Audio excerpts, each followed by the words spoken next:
All right, another video. It is a wonderful, snowy, cold morning here in Vermont, and I was planning on spending a little bit of time watching videos about UFOs.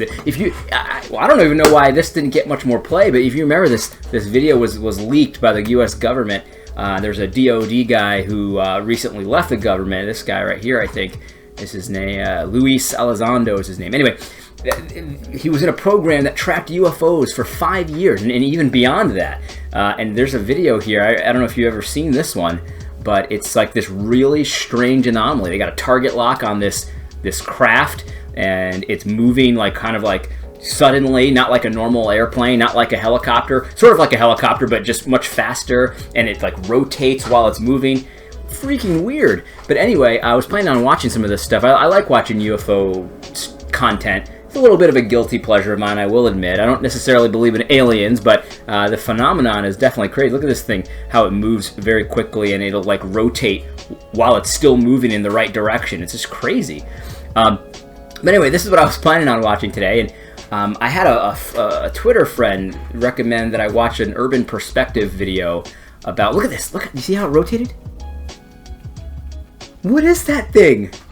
Really crazy. I'll pause this. But anyway, an Urban Perspective video called The Miseducation of Marxism and Socialism. And I'm going to watch it. I definitely want to.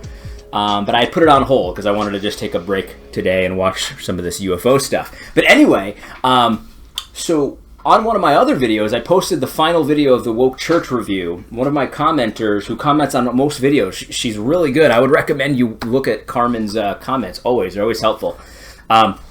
Anyway, told me that Pastor Eric Mason posted this video from Urban Perspective, and in the video, one of the brothers, I think just one of them, maybe both of them, say that Marxism and socialism are actually good ideas that were abused or implemented incorrectly by people in the past.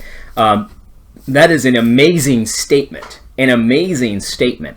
And so I decided, hey, I got to stop watching this UFO nonsense and watch this video. And so I started to watch it.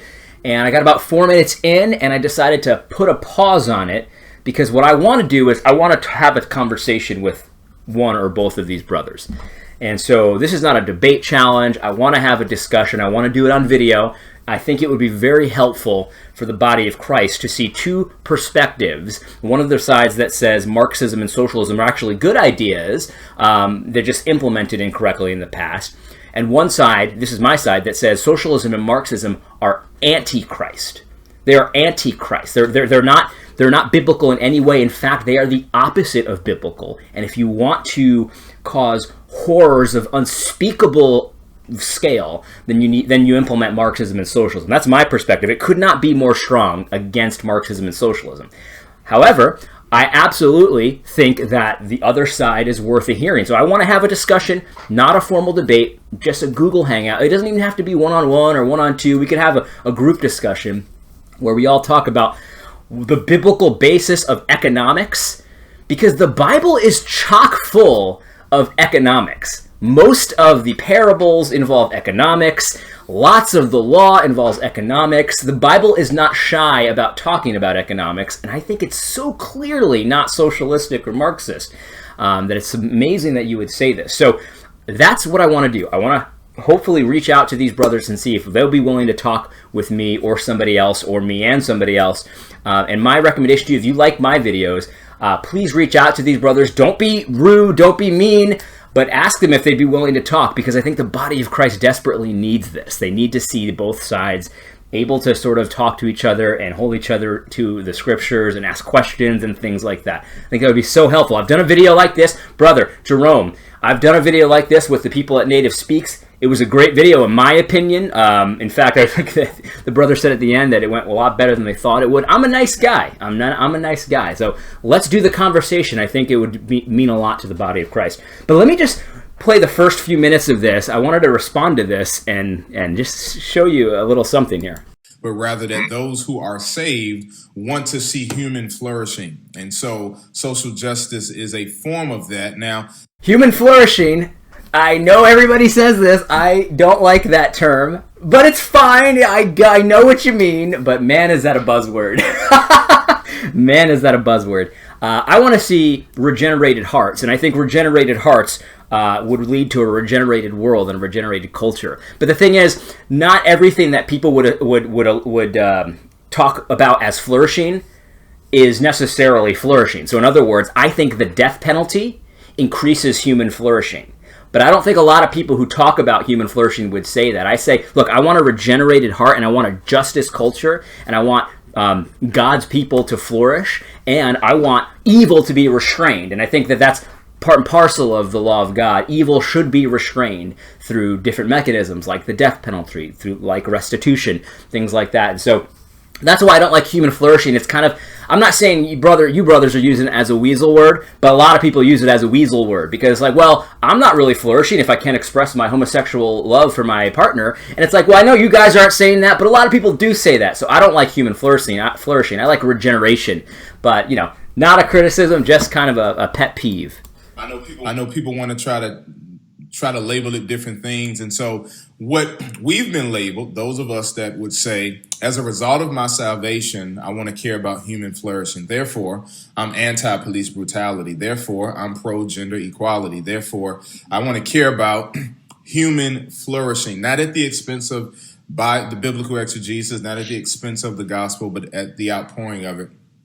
And so we get labeled social justice warriors, meaning that we don't understand biblical justice. So it's not about, so this is the thing, like, this is why we need to have a conversation, because what you just said, it sounds really good in a monologue, and your followers will eat it up and things like that. But I have to stop you there. I have to stop you there and say, no, it's not because you're against police brutality that you're called social justice warriors. Because here's the thing. You might be surprised that this is the case, but lots of people on my side are against police brutality too. I'm against police brutality. So it's not that. We have different definitions of police brutality, and we have different assumptions about police brutality. In other words, people on my side, I don't assume that every time something happens between a cop and a citizen, if that citizen is black or Hispanic, I don't assume that it's police brutality. It very well could be, and there are some of the shootings that I would agree with you guys about it, where it's like, yeah, that doesn't seem very justified to me. However, there are some of the shootings that I would disagree with you, where I say, yeah, that sounds very justified. That's the thing. So, like, we want to have some nuance there. Not every claim of police brutality is police brutality. It's not that we're for police brutality, as you've kind of sort of implied there. No, it's not that. It's that we don't just make assumptions about things. You said the other, gender equality. That's why we call you social justice warrior. No, it isn't.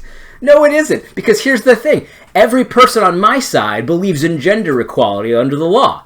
Now, we have different views about egalitarianism, complementarianism. I think that clearly the Bible has different roles for women. I think it's inappropriate for a woman to be a pastor of a church. I think it's inappropriate for a woman to do all the activities of a pastor, but just not hold the title pastor. I think those are inappropriate biblically, and we can talk about the exegesis there. But again, to paint this as, well, I'm just being called a social justice warrior because I'm against police brutality and for women's equality. That's just so simplistic. Again, it sounds good when you're on a monologue and your audience eats it up, but it does no good for the conversation, because the people on my side know that that's not what they believe. They don't believe in, and so, my point is, this is why we have to have a conversation, because, with respect, I wouldn't let you get away with something like that. I'd say, well, that's you need to have more nuance there. If you think we don't believe in as much of the police brutality as we should, then let's talk about it and talk about the evidence and things like that. If you don't think we don't believe in women's equality as much as we should, well, let's talk about that. But let's not just say we just don't believe in it. That's incorrect. That's a misrepresentation, and that's why we need to have a conversation. Both sides do this, by the way. And so that's why we need to have a conversation. So you could hold me accountable for my words, like the brothers at Native Speaks did, and I can hold you accountable in love for your own words. He talks about human flourishing. Everyone who signed the social justice statement is against human flourishing. Well, as I said earlier, I don't like the term, but that's just a misrepresentation, man. Let's stop doing these monologues. I would be happy if I never did another video alone again. I talk to the camera. I've had like 200 videos online, and most of them are me doing a monologue. And you know what? People like that. People like your monologues and whatever. But the problem is that it doesn't push the conversation forward inside the church. The two sides of the church that are disagreeing on this fundamental thing. I think we would all agree this is fundamental. Let's have a conversation, man. Let's do it. I don't know why so few on your side are willing to have this conversation. And I'm not saying that you are unwilling. I haven't asked you yet. But let's do it, man. Let's do it. It's for the church, man. For Christ. Let's do this conversation. Let's have a conversation about this stuff. Anyway, I hope this is helpful. Guys, again, if you want this conversation to happen, please reach out to Jerome Gay. He's a pastor. I think he's definitely on YouTube. I think he's on Twitter as well. Reach out to him. Be polite. Ask him to have this conversation. Be honest with him that this is an important issue in the church, and you want to hear this conversation. I hope this is helpful. God bless.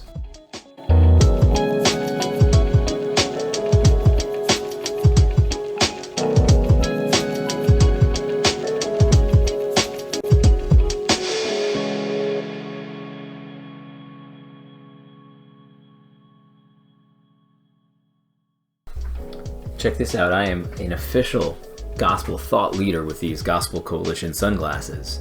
I acquired them. I'm not going to tell you how I acquired them because that would be a breach of confidentiality. However, these are more than just colored Gospel Coalition colors. They are literally Gospel Coalition sunglasses. Allow me to teach you from on high.